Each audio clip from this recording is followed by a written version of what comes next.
Welcome to Pathways Forward for People and Planet. My name is Clio. And my name is Candace. We are both student fellows with the Climate Change Core Pathways Initiative, a program incorporated within the Red House, Designing the Futures Initiative. Through our experience developing our first podcast on Indigenous environmentalism, we have come to realize the importance of developing a proper and thorough land acknowledgement. These statements recognize the past and present Indigenous people who occupy, own, and care for the land we meet on. Here is ours. It is imperfect, but a live statement that is being continually worked on and adjusted as we learn. We also acknowledge that it is essential to go beyond mere words and engage in meaningful action to support Indigenous communities. This podcast is hosted by the Core Pathways Initiative, an initiative started out of the Red House and housed at Georgetown University that is focused on changing the core curriculum at the university.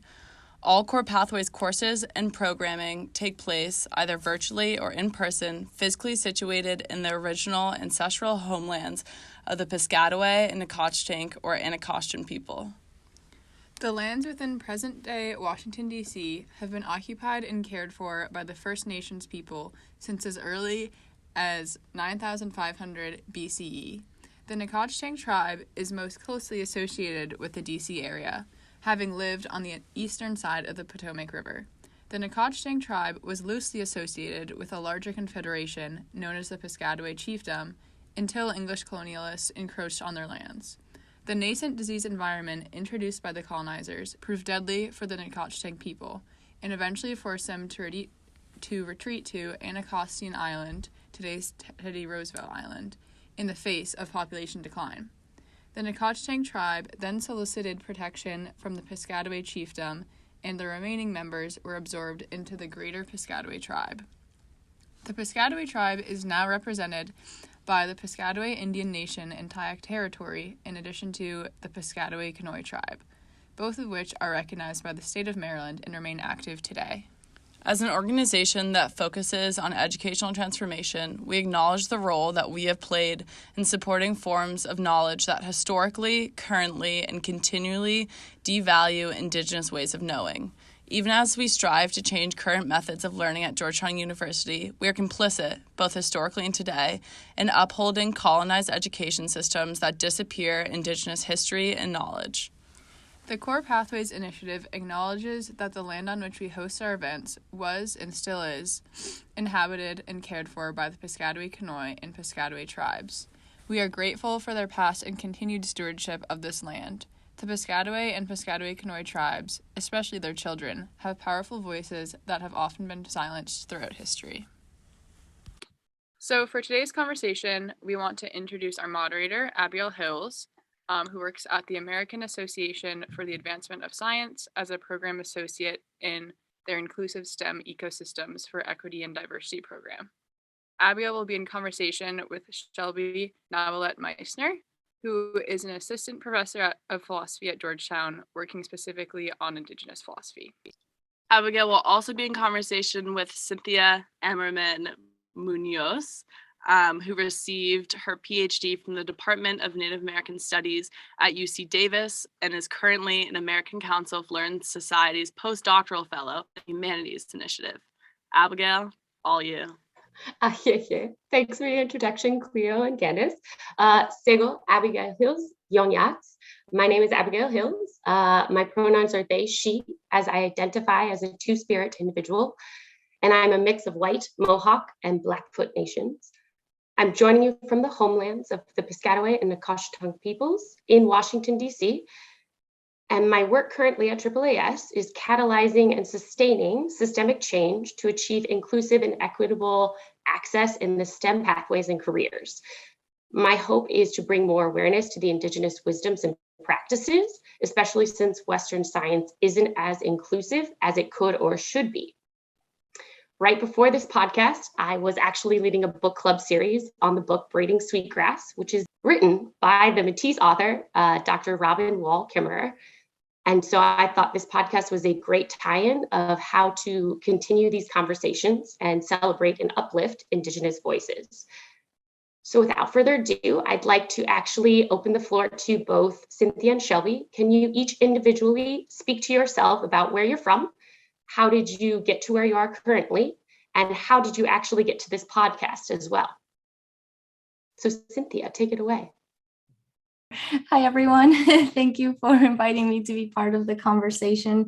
My name is Cynthia Ammerman. I'm from Wallmapu, ancestral Mapuche territory in present-day southern Chile. As you mentioned, I recently graduated with my PhD in Native American Studies at UC Davis, and I'm still in Davis, residing on ancestral Patwin territory. But I'm doing this remote postdoc with the Georgetown Humanities Initiative. Miriam, no tong Shelby Nawi let Meisner yaka, no ona dach, piquim kawish, no piwi no yopo kanesh malchok po anganishkin, no on shushavet ipit, akan Washington DC nga, Piscataway nga, and Acosta nga. Hi everyone, my name is Shelby Nawilet Meisner. My pronouns are she, her, hers. I am Luiseño and Cupeño, which are indigenous communities in Southern California, right outside of San Diego. I've introduced myself in my ancestral language, which is called Atahom Pomtela or Luiseño.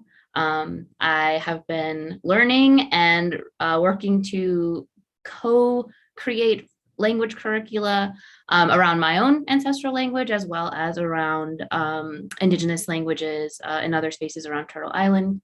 I'm an assistant professor of philosophy here at Georgetown University, which is in Piscataway and Anacostan lands. I teach Indigenous philosophy courses, usually a course on Intro to Indigenous Philosophy, topics in anti-colonialism, Indigenous resistance movements, a few ethics courses, philosophy of language courses. Those are my reasons that I've come to Georgetown as to teach that work. I am at this podcast because I love Georgetown students and want to support them and talk to them whenever I possibly can. So that's why I'm here. Happy to be here. Thanks so much. Fabulous. So thank you for those amazing introductions, and very humbling as well to be in the presence with both of you. So thank you for actually being here and taking the time out to talk a little bit more about a few different ideas we're going to talk about today. So a few things that I'm looking into is unpackaging climate change and land degradation, and how this plays into Indigenous knowledge and wisdom, and how it strengthens the local communities, but also contributes to large efforts to protect natural systems that all life depends upon. A few other things you'll notice or hear in this conversation is land back and land acknowledgement. There is a massive difference, a major difference, distinctive difference between land back, which is the actual branded movement of giving the land back to the Indigenous communities, versus land acknowledgement, which is recognizing the stolen land that you're on. The acknowledgement is more than just a written statement.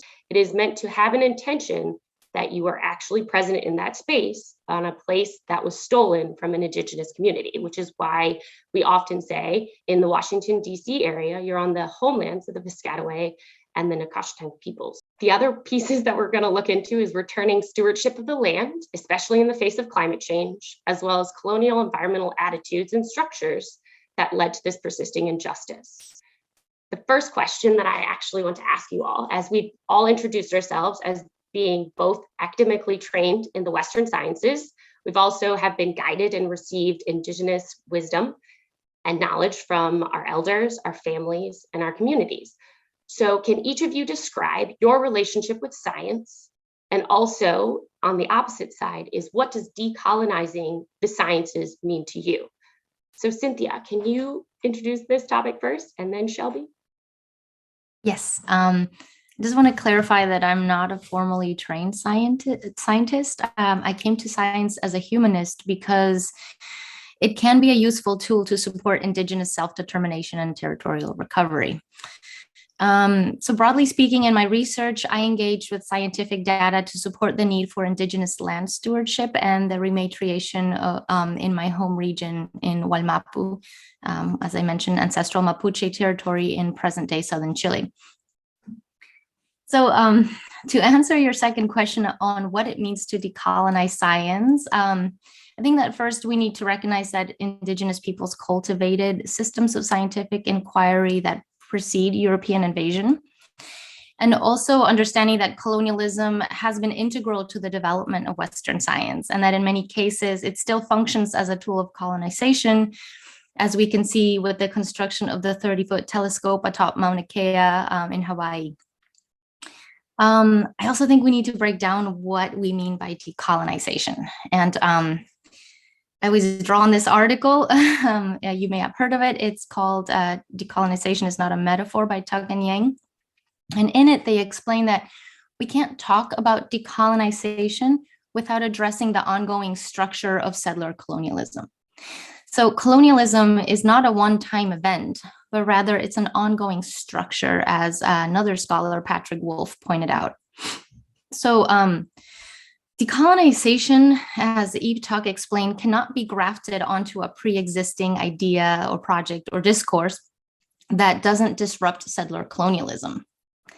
I'm thinking maybe we can reframe this question of what it means to decolonize science and maybe ask, how can science be a tool for decolonization? How can science disrupt settler colonialism? How can it be accountable to Indigenous peoples? So yeah, I think science could be a useful tool for decolonization to the extent that it respectfully integrates the contributions of Indigenous peoples and supports their sovereignty, their autonomy, and their rematriation of land. Thanks, Cynthia. I agree. I think those are all really awesome points, and I don't have anything to add except for to underscore.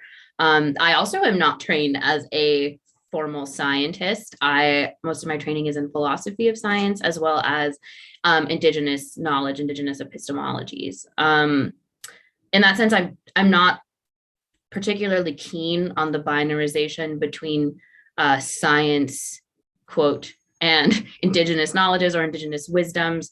I think that there's a lot of really tricky language work going on when people over determine what the categorization of science refers to. I think it's often a term that's weaponized against Indigenous communities, as Cynthia has pointed out, that the practices of Western science are weaponized against Indigenous communities, but also just the classification, like at a meta level, of what counts as science, what counts as knowledge, who are knowers, what intergenerational transmissions of knowledges count, and which ones don't. Those are the kinds of questions that I'm really drawn to and that I like to think about.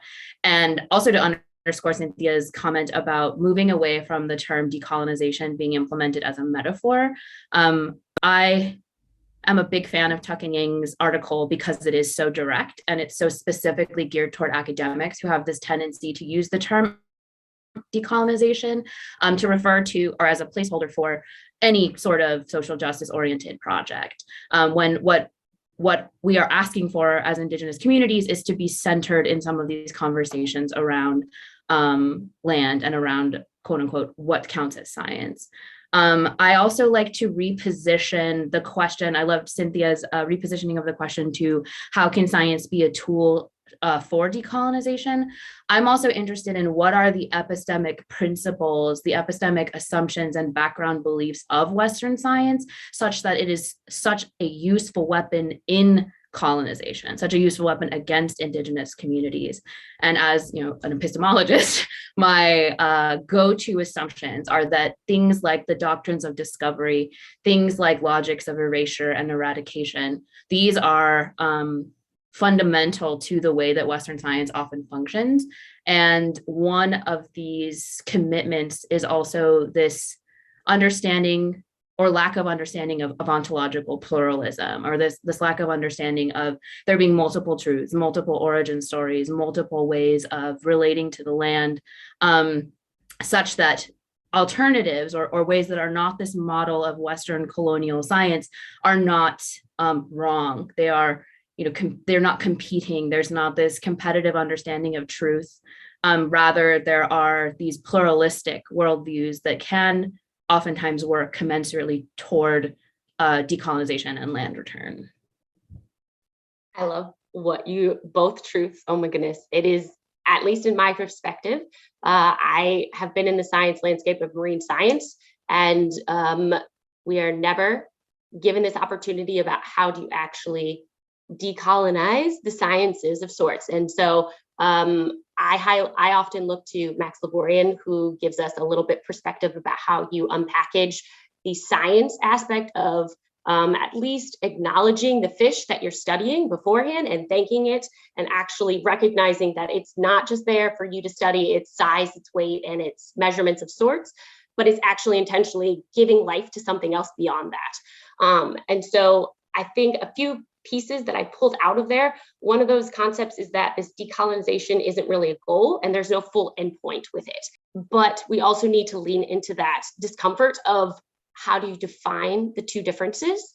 And so one of the areas that I see is really evident is this concept of land back. And so for each of you, I want to ask you, why is land back? What is land back to you in your space? But then in addition, can you provide context? So Shelby, in your space of the US, and then for Cynthia, can you speak more to the Chile and South American areas?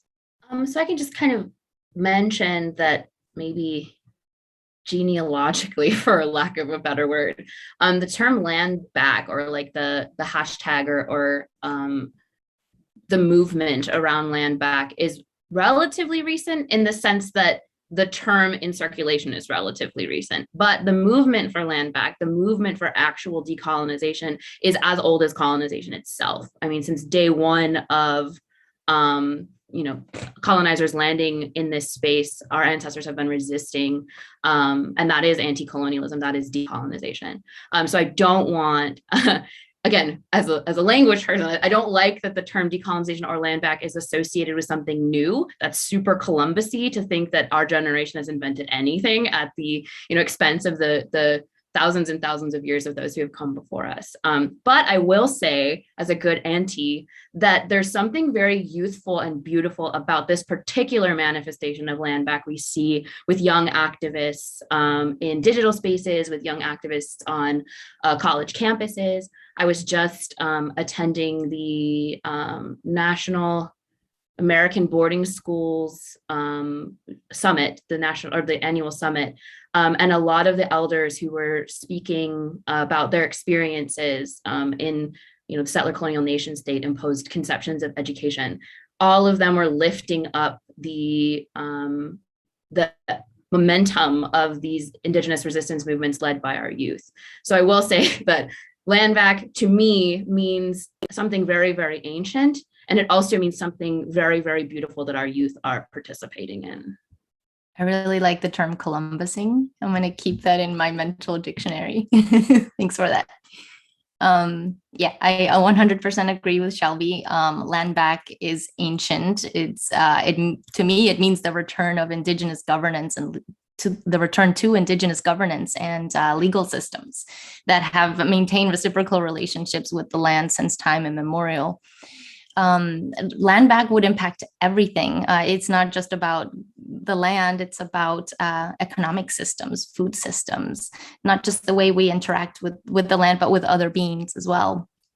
I do want to say that land back projects are unique and distinct to each community because their histories of colonization are so different. And what that might look like in Chile, well, as a non-native person who resides in the US, I really can't speak to what a land back project might look like in Wallmapu. It's not my place to say, but I can share with you what's happening there at the moment. Wallmapu is militarized. There has been a long-standing conflict with extractive industries, primarily timber companies, that continue to threaten Indigenous land and life. Exotic tree plantations take up over 20% of ancestral Mapuche territory right now. The native forest is severely fragmented. There has been a dramatic loss of biodiversity in the past few decades, and now climate change is intensifying the environmental degradation. We are seeing longer and more devastating wildfires each fire season, very similar to what's happening in California.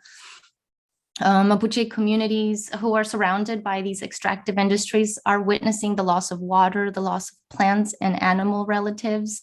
And for a long time, they've been fighting to defend and reclaim their territories. Many Mapuche activists have been murdered by Chilean police and categorized as terrorists as a result. So currently, Chile is in a process of rewriting their constitution. Their old constitution was written under the Pinochet dictatorship. Pinochet introduced structural readjustment policies and took land, he expropriated land from Mapuche to give to the timber industries, among other among others. So his government also funded the timber companies, I think 70 to 90% of costs, of operational costs for a number of years.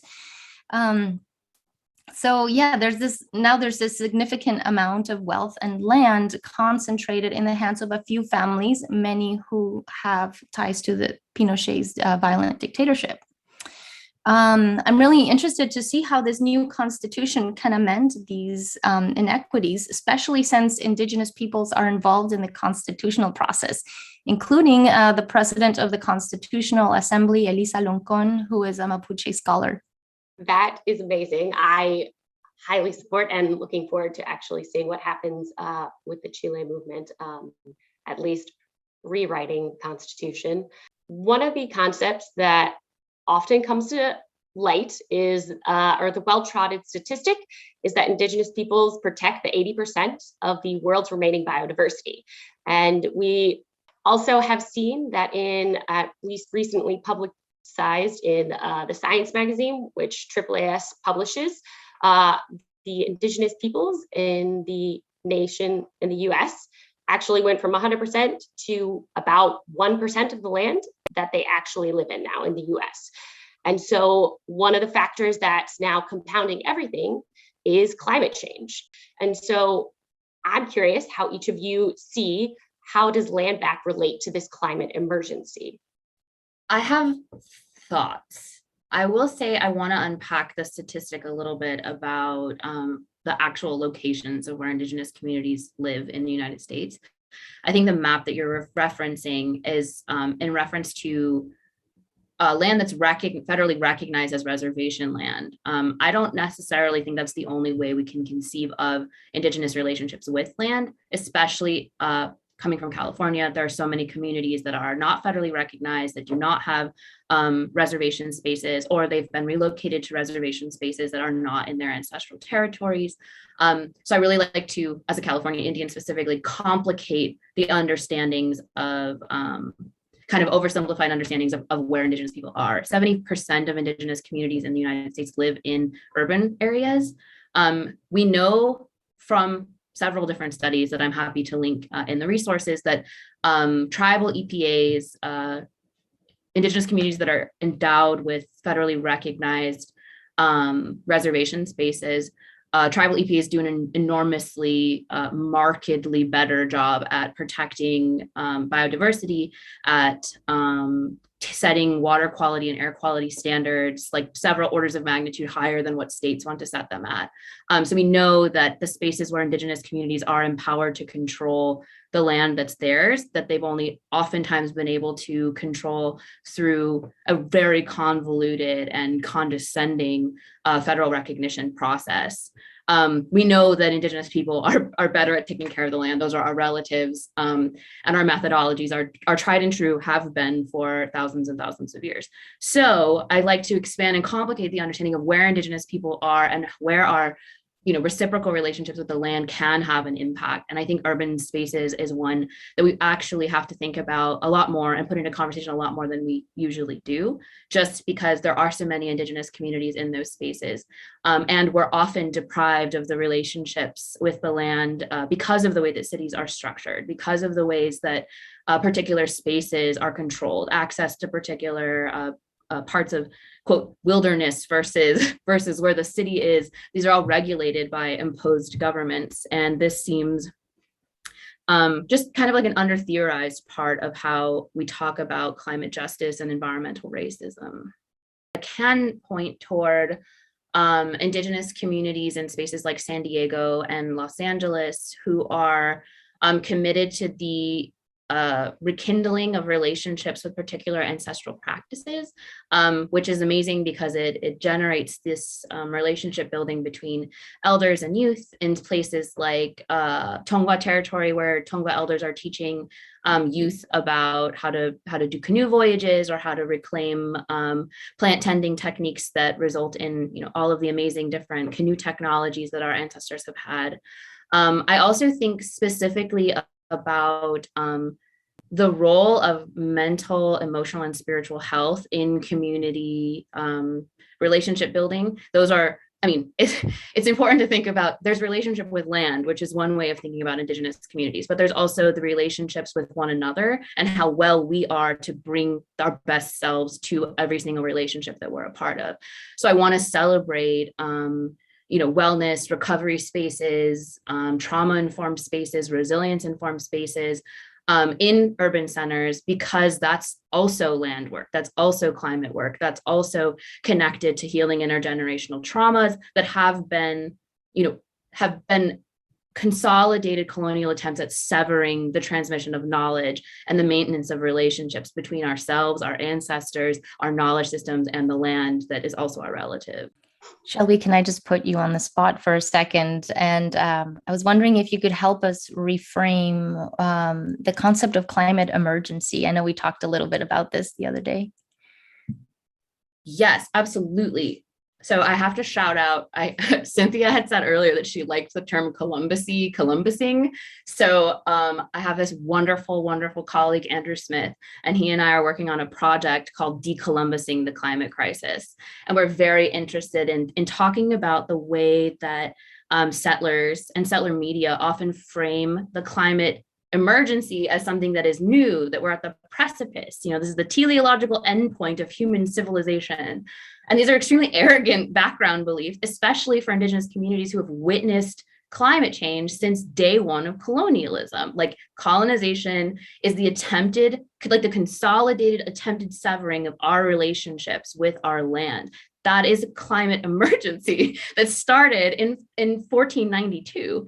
And so the arrogance of describing our contemporary situation as the only crisis or the only emergency, and the way that blame gets distributed in something like the Anthropocene as something that all human beings are responsible for, and all human beings have this, we're all equally culpable, therefore we're all equally impacted, so we all need to do our best. When really, if we unpack those numbers, we know it's the case that there are a very, very small group of powerful, extractive industry addicted, capitalist nations that are responsible and culpable for a massive amount of death and pain and destruction enacted across the globe. So when we start to think about who's causing it and who's experiencing it, instead of lumping us all under, the anthros of the Anthropocene who are currently in a particular sort of emerging emergency, it's frustrating, I think, for Indigenous communities to have to constantly work around strategically the language of questions about emergency and crisis. So with that being said, Cynthia, in regards to what you've experienced, your background, your studies that you're doing, do you have a different perspective when it comes to the term climate crisis? In communities that I've worked with and spoken to, a lot of the issues are not framed through through climate change. A lot of these issues are longstanding and originated through colonialism, through the theft of land, through the severing of relationships that people had with those territories. So you may find that Indigenous communities often will not frame the issues in terms of climate change. Climate change is really just acting as a magnifier for pre-existing issues. In Waimapu, we're seeing a lot more scientific research comes out that shows the role of communities in regenerating the native forest and regenerating biodiversity. And there's really a big need for Chilean scientists to work closely with communities in a respectful way to understand how to heal the ecosystems there, because the communities do have the knowledge and have been doing that work prior to us framing this as a climate change crisis. Cynthia, you had just said the roles of the community with regenerating biodiversity. And what I want to know is how do you articulate this to students? Because a lot of people still don't understand this term of land back or are confused by land back. And I'm trying to get a way to help people understand the difference between why are we asking for the land back? Why is land back such an important conversation that needs to be brought up. And so when you ladies have your classes, how do you have these conversations? I can absolutely jump in and talk about teaching. It's interesting because I think if I had interpreted the question originally to be about how do you explain to settlers like your relationship with the land, I would come in hot and be like, I can't, it's not possible. Some of the climate scientists that I work with, it's like we're speaking different languages from incommensurate worlds. They don't see the animals or the plants as relatives or as people to whom we have responsibilities, and who have responsibilities to us in return. So sometimes I feel like an alien when I try to have those kinds of conversations. But when I think about it as my students, most of my students are not Native, which is, shout out to Georgetown, 0 out of 10 stars with respect to how many Native students are in our student population. That's a side note. So anyway, most of my students are not Native students, but they are such amazing, brilliant, kind, compassionate, fantastic, social justice committed, lovely creatures that I don't come in hot when I think about how I would explain this to them, what I would show them. And I do get to watch students every single semester come in and say, well, I guess we need to return the land to the traditional stewards. And I think, well, shit, what are we going to talk about for the rest of the semester if you're already there? And some of the strategies that I've used, and they're not even really strategies, these are just such honest and wonderful conversations I've had with students. There's a fantastic article called Mirroring Nature by Esme Murdoch. They love that article. It absolutely just deeply resonates with them with respect to understanding what a relationship is. Another example of something that really resonates with the student is this fantastic documentary from KCET called Tending the Wild. And it's about Indigenous communities, traditional ecological knowledge and land management in California. Another thing that really resonates with students is the work of Kyle White. I mean, Kyle White has an enormously expansive discography, if you will, of all of the different types of work that he's done that the students really, really love. And I do this assignment at the end of the semester where I have my students pick an author or an article that resonated with them the most, they feel like they got the most out of, and have them write a thank you note to whoever it is that wrote the article, or who, starred in the documentary, or, it can really be to anyone that the students want. And like 9 times out of 10, every time I teach this class, the people who get the letters are Kyle White, are Esme Murdoch, are Kutcha Riesling Baldy, are Deborah Miranda, these just really amazing folks who are putting forward this work that I think does the work for us, that we don't necessarily have to spend every single class period explaining a completely, sometimes incommensurate worldview. These amazing authors and poets and artists do that for us. I'm indebted to Shelby for sharing her syllabus with me as I'm designing my own class. And I'm currently creating a syllabus for a course on Indigenous land defense across the Americas and bringing these resistant movements in North America in conversation with South American movements. And something that I really want to highlight to my students is that these movements are in resistance to a structure of colonialism that originates with European invasion. And I'm going to try to make that clear through some readings about historical readings, for example, on the mines of Potosi, where silver was extracted from. If you're familiar with Open Veins of Latin America, there's a really good chapter on that, and just kind of tracing this legacy of extractivism that has brought us to where we are now.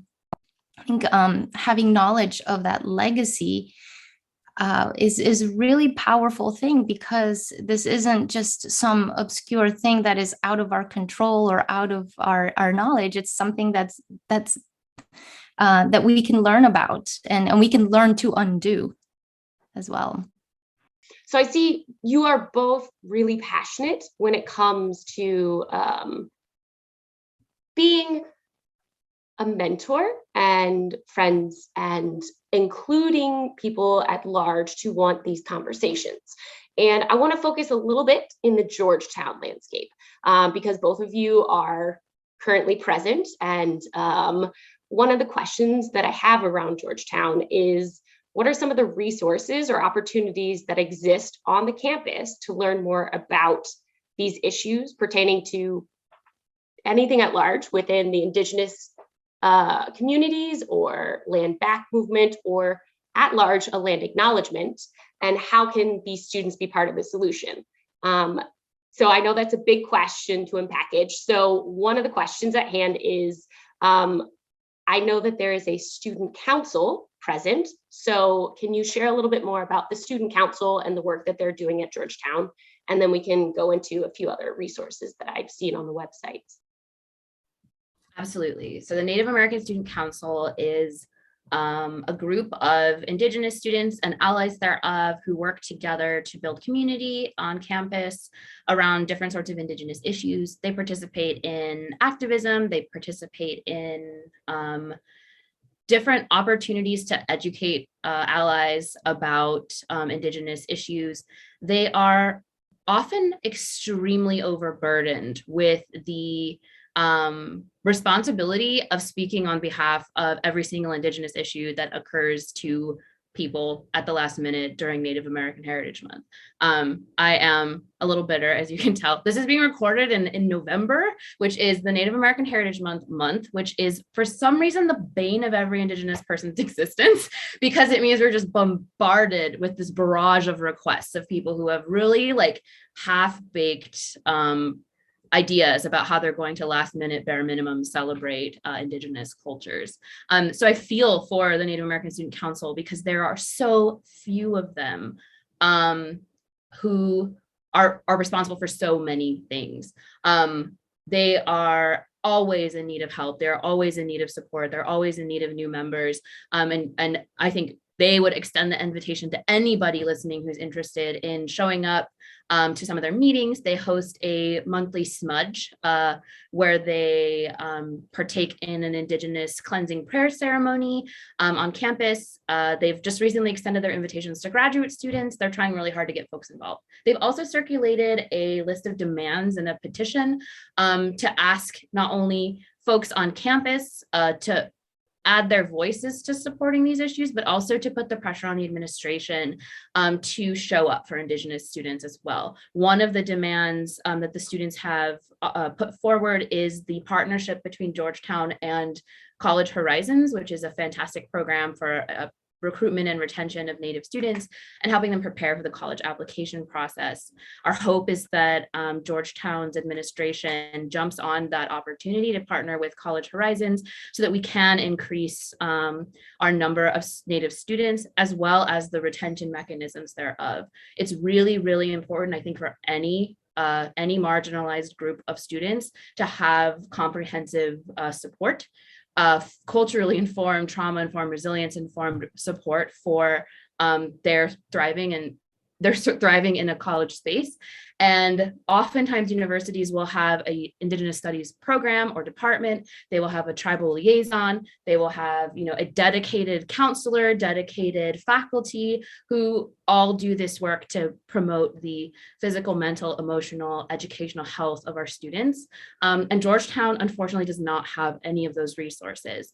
I'm hoping that students who are listening, students who want to get involved, can add their voices to the call from the Native American Student Council, from myself, to put the pressure on, like, please come out and support these students who deserve a lot better than they have. Thank you for that. I also have rants and raves because AAAS doesn't have any tribal relations, which I find fascinating and confusing at the same time because we want to be on the forefront, including. So are there specific resources that you always will refer your students to? What's one or two of those resources? There's one book that I love and I go back to time and again. And it was written by an Australian Aboriginal scholar, Christine Black. It's called The Land is the Source of the Law. one of my favorite books. And I also want to mention that Kimmer has a lot of articles on weaving together indigenous and indigenous knowledges and biology. She has a breadth of scholarly work that came before Braiding Sweetgrass that I would also recommend. I've already listed a lot of resources that students should seek out with respect to indigenous knowledges and relationships with the land. But another resource that I cannot stress enough and always recommend to my students is your own particular cultural sources of wellness and inspiration. Those are things that cannot ever be replaced by a school curriculum. And one of the major causes of students not completing their programs at higher educational spaces is homesickness, especially true for students of color and indigenous students. So one resource to always remember is home. Always, always, always hold space for home. And I love that. The other side of the conversation with land back is this idea of land acknowledgement. And so I guess my question is, do you see value in land acknowledgements? And how does the Georgetown land acknowledgement sit with you? I'm going to quickly jump in to complicate the question. I'm sorry, we keep complicating all your questions, Abby. The Georgetown land acknowledgement isn't actually a Georgetown land acknowledgement. There are a couple different versions of Georgetown land acknowledgements floating around, some put together by independent programs or departments, and then some put together by student organizations. I'm going to show my cards and say that a land acknowledgement is not useful in any way whatsoever unless it's attached to material reparations, unless it affects the lived material realities of indigenous communities who are dispossessed from the land colonially occupied by the institution acknowledging. The example I keep referring to because it's just so poignant is the other day my sister and I were in Georgetown. She had to park her giant ass res truck in Georgetown, which you can imagine was not easy.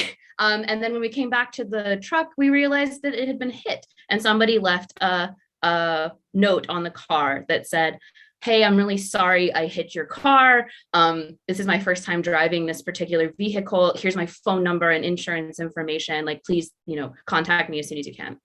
And my sister looked at the note and she was like, "Oh, that's hilarious, because I wouldn't care or notice if somebody ever hit my car." So we text the person and said, "No worries, thanks so much for being a great person and letting us know." Can you imagine if that note left on her car after somebody hit the car said, "I'd like to acknowledge that I've hit your car. End of story"? No, that's not a good note. You would not accept that note. You would be really pissed off if you received that note. A land acknowledgement that is not coupled with material reparations is as shitty as a note like that.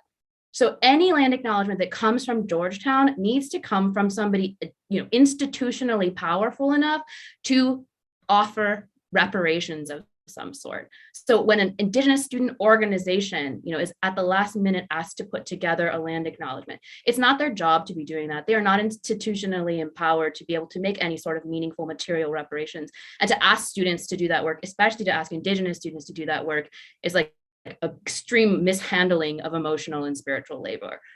So the types of folks who need to be invested in putting together a meaningful land acknowledgement at Georgetown are the types of folks who can put their money where their mouth is. That was really well said. I can't follow that. Except I also just want to add that, yes, it's absolutely worthless also if you're not putting resources towards the Native students and Native faculty on campus. I love this. This is great. That's exactly what I wanted to hear. So, we've recognized land back, land acknowledgement. There are differences. One of the other questions that I'm more curious of is this concept about, we sort of dived into it a bit, but the barriers that Indigenous peoples face when it comes to getting their land back. There are some that are really obvious and others that are a lot more hidden. For example, what I recently found out was in Australia, they have this Native Title Act that was established in 1993 that says, yes, we will give you the land back if you can recognize that you've had some sort of traditional customs on this land over the whole time. You have to show continually that you've had some sort of recognition to that land, attachment to that land. And the way around that is, oh, you're missing 1 year. Sorry, you don't get to keep that landscape. And that drives me nuts because they're saying, okay, we're giving you the rights, but we're not really giving you the rights. So what are some of the barriers that each of you have witnessed, either in your studies or within the communities that you've been in? With response to land titling, I think land titling initiatives often fail because they don't take into account the notion of territory as a relational thing. It's, they just give you this piece of land that is oftentimes disconnected from the more collective way of thinking about it. One example is a land titling initiative in Guatemala. My advisor, Dr. Liza Grandia at UC Davis, worked on this. And she pointed out that the flaws were that they were dividing up a community that had collective access to all these resources within the community. But once they titled it, they separated every individual family, and then some families sold parts of the community or sold their plots. And so you have this very fragmented thing now. Also, land titling doesn't take into account that what's underneath the land and what's on top of the land. That's all part of the territory as well. With regards to attitudes and as barriers for getting land back, I think racism is probably like the biggest, most obvious barrier. The belief that settler governments or legal systems are somehow superior to indigenous systems.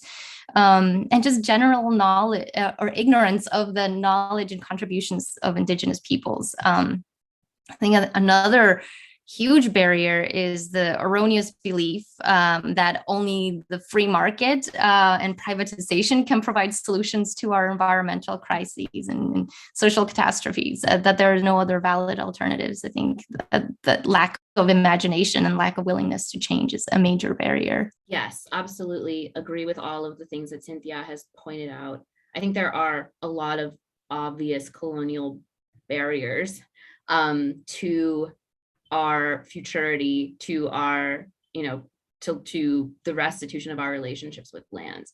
But I also remember an elder, Lee Sprague from Anishinaabe territory. He told me when I was very young in grad school that like the Anishinaabe people have seen empires come and go, that really the history of the United States, even though it's been bloody and awful and trauma-inducing and genocidal, is actually a relatively small blip on a much, much, much larger timeline of indigenous survivance and resistance. So one of the things I think is really important that is a barrier to our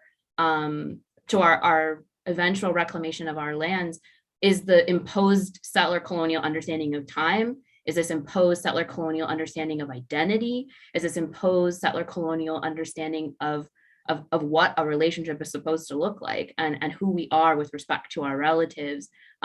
These are these kind of internalized colonial barriers that I know, I see it every single day, that I know indigenous people can and will and do resist. So that's one of the attitudes I think that's just so important, is to remember on this big timeline of who we are and who our ancestors are.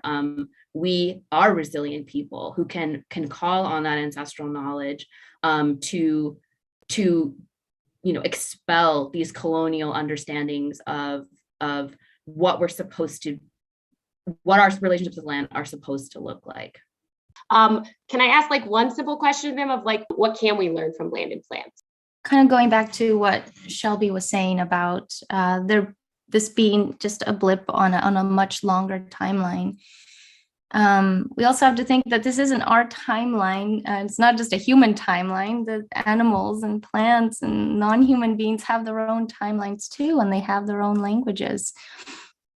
You were mentioning that you were reading Braiding Sweetgrass. And I really like Kimmerer's work. I think it really translates how we can learn to listen to animals and plants. When she explains that plants have been on Earth far longer than humans have, and they have a lot of wisdom to offer, and that we should treat them as our teachers. So I'm seeing that these lessons that plants have aren't necessarily esoteric or obscure or hard to understand. Oftentimes they're right in your face. For example, right now it's fall in the Northern Hemisphere, and we're watching the leaves fall, and these leaves are going to decompose and become nutrient-rich soil for new growth. And what we're learning from these trees right now is to build capacity, to create the right conditions for a new season, for the birth of new things. We can also learn a lot about fungi that connect the roots in plants under the soil. The mycorrhizal networks teach us about collaboration and redistribution of resources. And lastly, pertaining to my research, plants can also teach us what not to do, how to become unwelcome in a place, how to become a colonizer. Monoculture plantations of exotic trees, as I shared earlier, are endangering the native ecosystem by extracting everything, extracting the groundwater, rendering the soil composition uninhabitable for native species. So, like I said, these lessons from plants, from animals, from non-humans aren't out of our reach.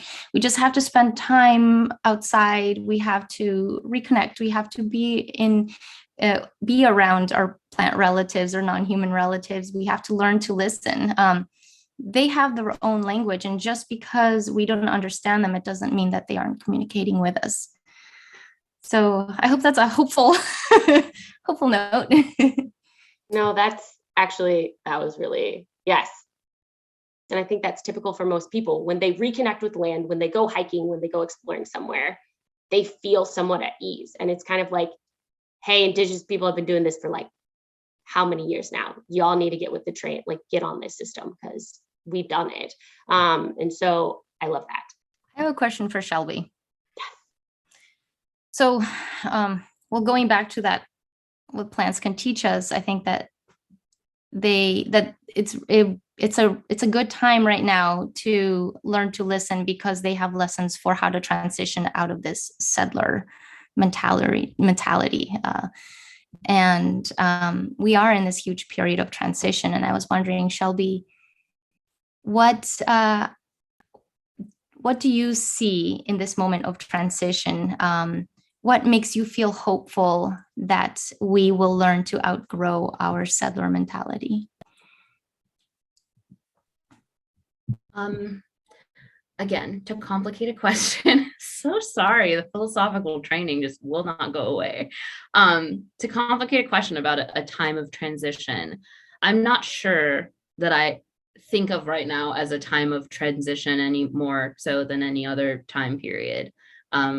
As you had mentioned before, there are all of these timelines, all of these different understandings of time that are going on. And so many of our communities and our teachings in our creation stories, and human beings are the last entities to be created, or the little brothers and little sisters, little siblings of the rest of creation. So when I think about times of transition, I think about them cyclically.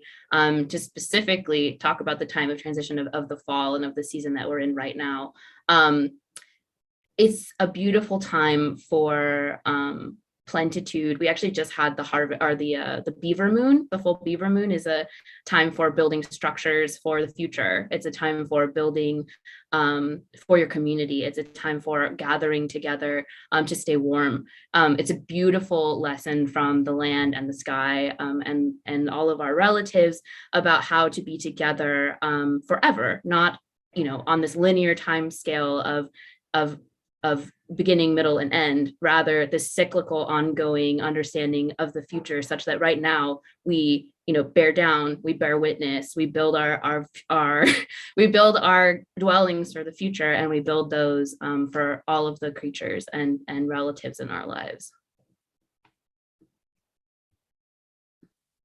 I think that was a very good question to end. So Candace and Cleo, I give the mic back to you all.